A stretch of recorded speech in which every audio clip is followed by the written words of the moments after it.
काजाकिस्तान के सदर 2 रोजा सरकारी दौरे पर पाकिस्तान पहुंच गए। सदर आसिफ अली जरदारी और वज़ीर-ए-आज़म शहबाज शरीफ ने इस्तकबाल किया। मुअज़्ज़ज़ मेहमान को गार्ड ऑफ ऑनर पेश किया गया। 21 तोपों की सलामी दी गई। काजाकिस्तान के सदर की पाकिस्तानी क़यादत से मुलाकातें शेड्यूल हैं। तफसीलात उस्मान खान से जानती हैं। जी उस्मान, अपडेट कीजिएगा।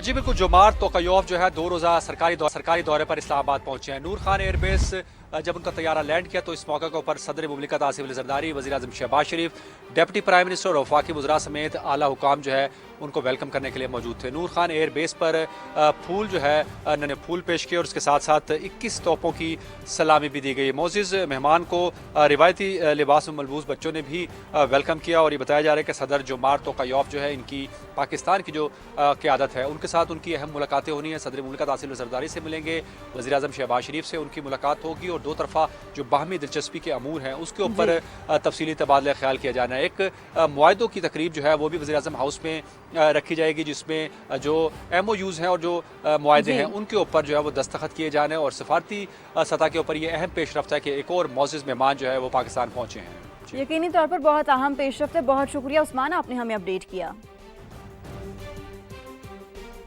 दूसरी जानिब बलूचिस्तान में दहशतगर्द हमलों में भारत और गैर मुल्की सहूलतकारी बेनकाब। हमले बलूचिस्तान के इस्तेहकाम के खिलाफ बैरूनी मुनज़्ज़म साजिश की कड़ी है। भारत और गैर मुल्की अनासर के गठजोड़ और सहूलतकारी के शवाहिद मिल गए। हलाक दहशतगर्दों का असलहा और दीगर साजो सामान गैर मुल्की साख्ता निकला। हर दहशतगर्द को 20 से 25 लाख के असलहे और दीगर सामान से लेस किया गया। हलाक दहशतगर्दों से मिलने वाले असलहे में M16 और M4 rifles, rocket launchers, night vision Google शामिल हैं। फितरतुल हिंदुस्तान के हलाक दहशतगर्दों से नशावर अद्वियात और इंजेक्शंस भी बरामद हुए। इसराइल बलूचिस्तान में पाकिस्तान के खिलाफ दहशतगर्द मलेशिया की मदद कर रहा है। मशहूर मौरख Israeli Neyyar doctor hymn Zubair ने इस गठजोड़ को मजीद बेनकाब कर दिया। भारत के सिक्योरिटी मुशीर अजित डोयल पाकिस्तान को बलूचिस्तान से महरूम करने की धमकी दे चुके हैं। रियासत दहशतगर्दों के खिलाफ फैसला कुन कार्रवाई करे। कौमी और पंजाब असम्बली में बलूचिस्तान की सूरत हाल पर करारदाद मंजूर। कौमी असम्बली में मंजूर करारदाद में दहशतगर्दी के खिलाफ जंग में सियासत से बालातर कौमी इत्तेहाद को नागुज़ीर करार दिया गया। रियासत अपने अनासिर के खिलाफ जीरो टॉलरेंस के उसूल पर फैसला कुन कार्रवाई करे। दहशतगर्दों की बैरूनी सरपरस्ती के वाज़ेह शवाहिद हैं। ऐवान मुतालबा करता है कि बैरूनी सरपरस्तों, अंदरूनी सहूलतकारों, फंडिंग और प्रोपेगेंडा के खिलाफ फौरी, जारहाना, मरबूत और मौसर कौमी रद्द-ए-अमल यकीनी बनाया जाए। रियासत अपने अवाम के तहफ़्फ़ुज़, अमन और कौमी सलामती को हर सूरत यकीनी बनाएगी। शहरी आबादी, ख़वातीन और बच्चों पर हमले नाकाबिले मुआफ़ी जराइम हैं। पंजाब असम्बली में मंजूर की गई करारदाद में कहा गया कि ये ऐवान इस आज़म का इयादा करता है कि सूबा पंजाब बलूचिस्तान के अवाम के शाना बशाना खड़ा है। दहशतगर्दी के खिलाफ कौमी जिद्दोजहद में किसी किस्म की कमजोरी, मसलहत या दबाव कबूल नहीं किया जाएगा।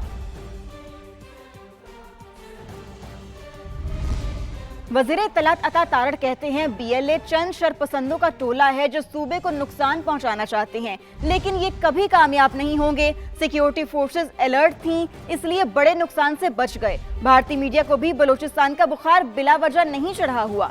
इन लोगों को बुरी तरह शिकस्त होगी। अता तारड़ ने वज़ीर-ए-आज़म से वज़ीर आला KP की मुलाकात बर्फ पिघलने के मुतरादिफ करार दी। BLA तो एक चंद लोगों का टोला है जो शरपसंदी चाहते हैं, जो सूबे को नुकसान पहुंचाना चाहते हैं और लोगों को गुमराह करना चाहते हैं। ये कभी कामयाब नहीं होंगे। और बलूचिस्तान का सूबा, उस पर आप देखें कि सिक्योरिटी फोर्सेस अलर्ट थे तो हम बहुत बड़े नुकसान से बच गए। इनका कोई दीन ईमान मज़हब नहीं है, इनका कोई नज़रिया नहीं है। ये सिर्फ़ और सिर्फ हॉस्टाइल एलिमेंट से पैसे लेके और शरपसंदी करना चाहते हैं। आपका क्या ख्याल है कि भारतीय मीडिया बलूचिस्तान क्यों करता है? उसको बलूचिस्तान का बुखार क्यों चढ़ा हुआ है? इसलिए चढ़ा हुआ है बिकॉज ये हॉस्टाइल एलिमेंट्स चाहते हैं कि बलूचिस्तान का अमन ख़राब हो। उनको पता है कि बलूचिस्तान में बहुत पोटेंशियल है। तो इंशाल्लाह ताला आप देखेंगे कि ये BLA कुछ बुरी तरह से बहुत आइस ब्रेक हुई है कि वज़ीर-ए-आज़म ने पहले बहुत मरतबा कहा कि जी आप आएँ, बैठ के बात करें, और इस दफ़ा वज़ीर आला खैबर पख्तूनख्वा ने दरख्वास्त की कि मैं मिलना चाहता हूँ। देखिए, गवर्नेंस में बेहतरी आएगी। दरख्वास्त की थी वज़ीर आला खैबर पख्तूनख्वा ने और वो आए, मगर वज़ीर-ए-आज़म की स्टैंडिंग ऑफर मौजूद थी। डॉक्टर तक रसाई बानी PTI का बुनियादी हक है। बानी PTI को डॉक्टर के हक से क्यों महरूम रखा गया है?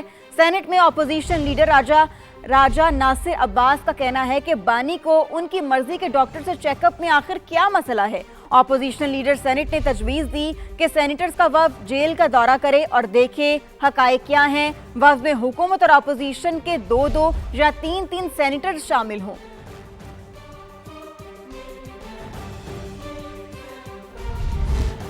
दूसरी जानिब पेशावर में यंग लीडर्स कन्वेंशन में तलबा ने वज़ीर आला को लाजवाब कर दिया। सुहेला अफरीदी की तकरीर के दौरान कहा, दूसरे सूबों में जाली हुकूमत है लेकिन केपी में तो असली है। दूसरे सूबों में तरक्की हो रही है तो यहाँ क्यों नहीं हो रही। वज़ीर आला सुहेला अफरीदी मुस्कुराते रह गए। कहा, हमारी तरक्की ये है कि आप वज़ीर आला से सवाल कर रहे हैं।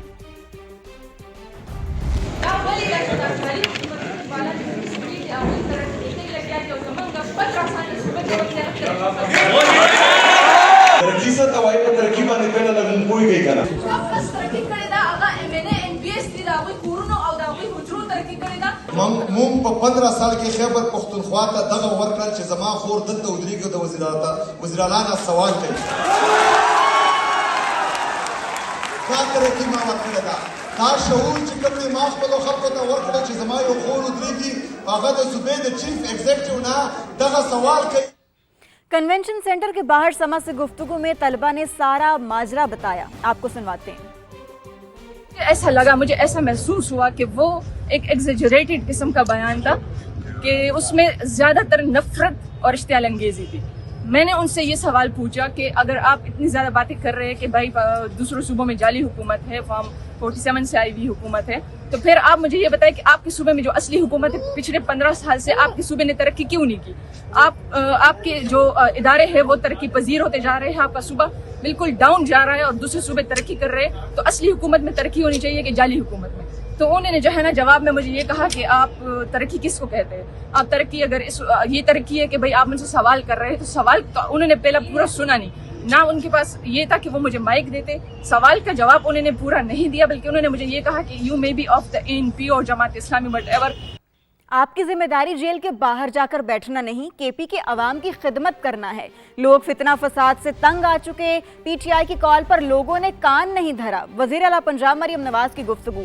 कहा, माजी के चंद बरस में सियासी इख्तिलाफात को दुश्मनी में बदला गया, इमलाक को जलाना सिखाया गया, नौजवानों को फितना फसाद की तरबियत दी गई।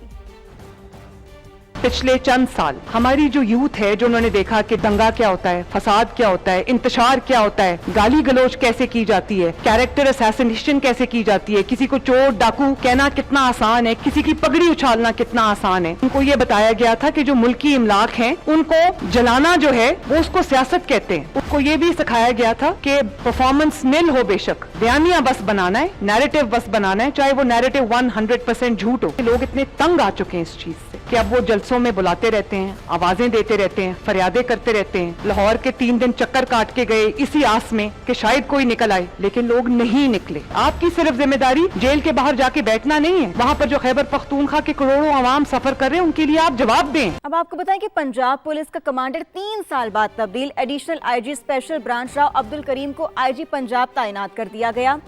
सुबकदोश आईजी पंजाब डॉक्टर उस्मान अनवर को डीजीएफआईए की सरबराही सौंप दी गई। पंजाब पुलिस के नए सरबराह राव अब्दुल करीम का ताल्लुक नवाब शाह से है। इसके अलावा उन्होंने 1996 में एसएसपी की हैसियत से पुलिस सर्विसेज में कदम रखा। पंजाब पुलिस के सरबराह की हैसियत से तकर्री से कब्ल राव अब्दुल करीम एडिशनल आईजी स्पेशल ब्रांच तैनात थे। आपको मजीद बताएं तो उन्होंने additional IG PHP commandant Punjab constable और आरपीओ गुजरांवाला के ओहदों पर भी खिदमत सरअंजाम दी। लाहौर, गुजरांवाला और शेखुपुरा में एसएसपी रहे। मियांवाली, कसूर और झंग में डीपीओ के फराइज भी बाखूबी निभाए। इसके अलावा राव अब्दुल करीम ने आईजी पंजाब का चार्ज संभाल लिया। सीपीओ आमद पर पुलिस के चाक चौबंद दस्ते ने सलामी दी। मीडिया से गुफ्तगू में राव अब्दुल करीम ने कहा कि क्राइम कंट्रोल करना अव्वलीन तरजीह है। थाना कल्चर में मजीद बेहतरी की जरूरत है। पॉलिसी बहुत वाज़ेह है, जो काम करेगा वही रहेगा। किसी भी पुलिस ऑर्गेनाइजेशन का मेन बेसिक फंक्शन है वो हमेशा से यही होता है कि लॉ एंड ऑर्डर मेंटेन किया जाए, क्राइम को कंट्रोल किया जाए। इन दोनों चीज़ों का मकसद ये है कि जो आवाम की खिदमत। थाना कल्चर में बहुत बेहतरी आई है और बहुत सी की अभी जगह मौजूद है। ईमानदारी के साथ सरकारी काम करेगा, वो टीम का हिस्सा रहेगा। एक और अहम मामला, लूटी हुई कौमी अदालत की सरकारी खजाने में वापसी, जाली पेंशन केस में नैब की बड़ी रिकवरी। हैदराबाद में अकाउंट्स डिपार्टमेंट के ग्रेड 18 के साबिक एडिशनल डायरेक्टर मुश्ताक के इंतकाल के बाद बेवा से रिकवरी। नैब ने बेवा की प्ली बार्गेन की दरखास्त पर 2 अरब 67 करोड़ मालियत के लूटे गए असासे वापस ले लिए। इसके अलावा 4.5 किलो सोना, 49 लाख रुपए नकद, 1.5 करोड़ रुपए के इनामी बॉन्ड्स और 10 लाख रुपए के सेविंग सर्टिफिकेट्स भी शामिल हैं। मजीद आपको बताएं तो 1 करोड़ 72 लाख रुपए की 6 लग्जरी गाड़ियां भी रिकवर की गई। शादी हॉल के 50% शेयर्स, 2.5 अरब की 50 एकड़ ज़रई ज़मीन और दर्जनों दुकानें भी जब्त कर ली गईं। जायदाद कराची, हैदराबाद और जामशोरों में मौजूद थी। नैब ने असासे सिंध हुकूमत के सुपुर्द कर दिए। रेफरेंस में एक मुलजिम की हद तक नैब की कार्रवाई मुकम्मल। इसके अलावा दीगर मुलजिमान के खिलाफ इंक्वायरीज जारी हैं। जाली पेंशन केस नैब की बड़ी रिकवरी है। साबिक एडिशनल डायरेक्टर मुश्ताक इंतकाल के बाद बेवा से रिकवरी कर ली गई है। विफाकी वज़ीर मवासिलात अब्दुल अलीम खान से पाकिस्तान में कनाडा के हाई कमिश्नर तारिक अली खान की मुलाकात। 2 तरफा तिजारत, सरमायाकारी और मोटरवे मंसूबों पर ताउन बढ़ाने पर इत्तेफाक। अब्दुल अलीम खान ने मार्च में तिजारती वफूद के तबादलों की तजवीज़ दे दी। मुलाकात के दौरान कैनेडियन हाई कमिश्नर ने कहा कि कैनेडियन हुकूमत पाकिस्तान के साथ 2 तरफा तिजारत को मजीद बढ़ाने की ख्वाह है। टोरंटो में आइंदा माह स्मॉल बिजनेस कन्वेंशन में मुनक्किद हो रहा है। कैनेडियन कंपनियां बदलते तकाज़ों के मुताबिक पाकिस्तान में सरमायाकारी कर सकती हैं। लाइव स्टॉक, ज़राअत और दीगर शोबों में सरमायाकारी में दिलचस्पी रखते हैं। विफाकी वज़ीर अब्दुल अलीम खान ने कहा, पाकिस्तान मुख्तलिफ शोबों में पैदावार बढ़ाना चाहता है, निजी शोबे को आगे लाया जा रहा है। मुलाकात में कराची, हैदराबाद और सखर मोटरवे की तामीर पर भी गुफ्तगू हुई। अब्दुल अलीम खान ने कहा कि नई मोटरवे को कराची पोर्ट से मुंसलिक किया जा रहा है, जो सरमायाकारी का नादिर मौका है। खारियां से रावलपिंडी मोटरवे सरमायाकारी के लिए ओपन है और इसे 6 लेन किया जाएगा, जबकि मानसहरा, नारान, कागान, चिलास और गिलगित मोटरवे भी आहा मंसूबा है। अब्दुल अलीम खान ने कहा कि कनाडा और पाकिस्तान की बिजनेस कम्युनिटी के वफूद का तबादला मुमकिन है और कैनेडियन सरमायाकारों को पाकिस्तान आकर कारोबारी मौके देखने चाहिए।